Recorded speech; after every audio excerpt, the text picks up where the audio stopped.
kolesterol. Pengertian yang pertama, kolesterol ialah molekul yang ditemukan dalam sel, sejenis lipid yang merupakan molekul lemak atau yang menyerupainya. Pengertian kedua ialah kolesterol ialah senyawa lemak kompleks yang 80% dihasilkan dari dalam tubuh atau organ hati dan 20% sisanya dari luar tubuh atau zat makanan untuk bermacam-macam fungsi di dalam tubuh, antara lain membentuk dinding sel. Pengertian ketiga, kolesterol ialah suatu bahan berlemak yang terjadi secara alamiah di dalam tubuh manusia. Masyarakat biasanya memandang kolesterol dengan konotasi negatif. Penyakit yang ditimbulkan oleh kolesterol. Penyakit yang pertama ialah penyakit jantung koroner. Penyakit kadar kolesterol tinggi, khususnya LDL, adalah sasaran utama untuk menderita penyakit kardiovaskular, termasuk penyakit jantung koroner. Penyakit ini disebabkan oleh kadar kolesterol LDL berlebihan yang membentuk plak aterosklerosis pada pembuluh darah koroner jantung dan mengakibatkan otot jantung tidak menerima aliran darah. Gejala-gejala penyakit jantung koroner. Yang pertama, tercekik atau sesak selama lebih dari 20 menit. Yang kedua, keringat dingin, lemah, jantung berdebar dan pingsan. Yang ketiga, rasa tertekan di dada. Penyakit yang kedua ialah penyakit stroke.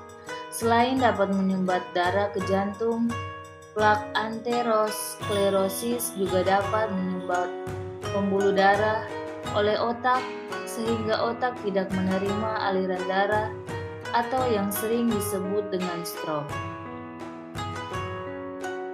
Gejala-gejala penyakit stroke. Yang pertama, gejala yang bersifat ringan, bicara tiba-tiba menjadi pelan.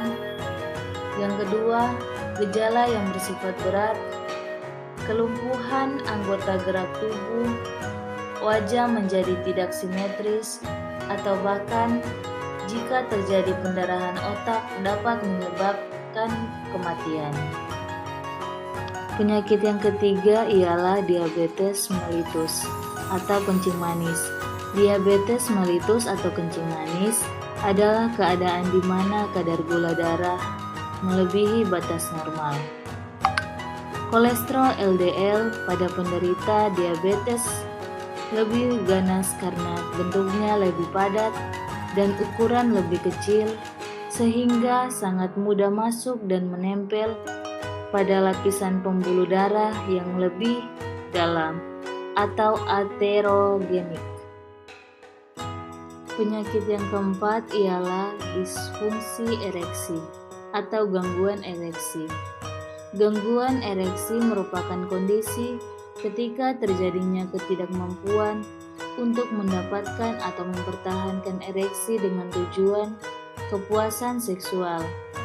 Pembentukan plak aterosklerosis akibat kolesterol tinggi dapat terjadi pada pembuluh darah penis sehingga menyebabkan penis tidak mendapatkan aliran darah yang cukup untuk ereksi. Selamat datang di Universitas Pembangunan Indonesia Manado yang terletak dekat dengan kawasan bisnis Bahu Mall Manado. Tempatnya di Kelurahan Bahu, lingkungan 3 Manado, sangat strategis di pusat kota Manado. Dibangun di atas lahan seluas 2,5 hektar, Universitas Pembangunan Indonesia Manado berdiri megah dengan ruangan 7 lantai, terdiri dari ruangan kelas, ruangan kantor, perpustakaan, laboratorium komputer, laboratorium keperawatan, pengadilan semu, dan laboratorium bahasa, kantin, serta rooftop di lantai atas. Universitas Pembangunan Indonesia Manado memiliki 6 fakultas dengan program studi, yaitu Fakultas Pertanian, Prodi Agribisnis, Fakultas Hukum, Prodi Hukum, Fakultas Teknik, Prodi Teknik Elektro, dan Teknik Sipil, Fakultas Ilmu Sosial Ilmu Politik, Prodi Ilmu Politik. Fakultas Sastra, Prodi Sastra Inggris. Fakultas Keperawatan, Prodi Ilmu Keperawatan, dan Profesi Nurse. Didukung oleh sumber daya manusia yang berkompeten dan tersertifikasi, Universitas Pembangunan Indonesia Manado memiliki dosen dan tenaga kependidikan dengan latar belakang S2 dan S3 lulusan dalam dan luar negeri. Proses belajar mengajar dilaksanakan dengan teknologi informasi merujuk perkembangan dunia modern saat ini, dilakukan dengan sistem e-learning dan sistem ujian online atau ULAIN. Hasil tracer student Universitas Pembangunan Indonesia Manado dan fakultas menyebutkan lulusan UNPI sudah tersebar di dalam dan luar negeri.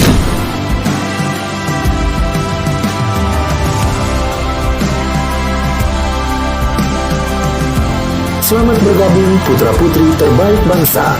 Kembangkan dirimu, raih cita-citamu setinggi bintang di langit. Kami siap menghasilkan generasi terbaik dan pemimpin di masa depan.